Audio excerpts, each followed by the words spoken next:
নমস্কার বন্ধুরা, বাসন্তী কিচেনে আপনাদের স্বাগত। আজকে আমরা বানাবো ডিমের ভাপা। এটা আপনারা বাড়িতে খুব সহজেই বানিয়ে নিতে পারবেন। প্রথমে আমরা ডিমটাকে সেদ্ধ করে নেব। ডিমটা সেদ্ধ হতে হতে আমরা মশলাগুলো বেটে নিচ্ছি। লঙ্কা, সর্ষে, পোস্ত ও বাদাম বেটে নিচ্ছি। মশলাটা বাটা হয়ে গেছে, ওইদিকে ডিমটা সেদ্ধ হয়ে গেছে। এখন নামিয়ে নিয়ে ভালো করে ছুলিয়ে ডিমটাকে অর্ধেক করে কেটে নেব।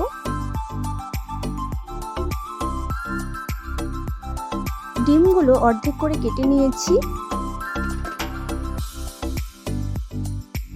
এখন একটি কড়াইতে তেল দিয়ে সামান্য হলুদ দিয়ে সামান্য নুন দিয়ে নেড়েচেড়ে নিচ্ছি।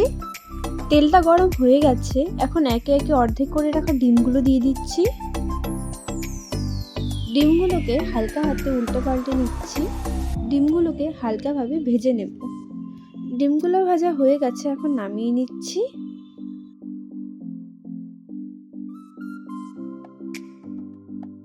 এখন একটি টিফিন বাটিতে লঙ্কা ও জিরে বাটা দিয়ে দিচ্ছি, পোস্ত ও বাদাম বাটা দিয়ে দিচ্ছি, স্বাদ মতো নুন, সামান্য হলুদ ও সর্ষের তেল দিয়ে সামান্য জল দিয়ে মেখে নিচ্ছি।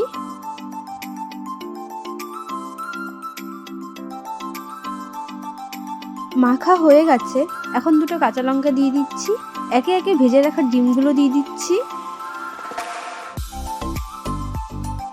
একটি ডিম গ্রেট করে দিয়ে দিচ্ছি, তাহলে দেখতেও খুব সুন্দর লাগবে।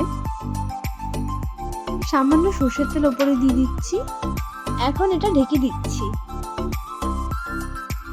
এখন একটি কড়াই জল দিয়ে একটি স্ট্যান্ড দিয়ে টিফিন বাটিটা দিয়ে দিচ্ছি।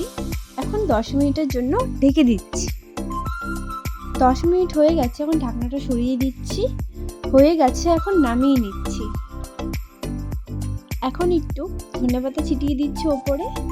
ডিমের ভাপা তৈরি। আপনারাও বাড়িতে বানিয়ে দেখবেন, খুবই টেস্ট খেতে।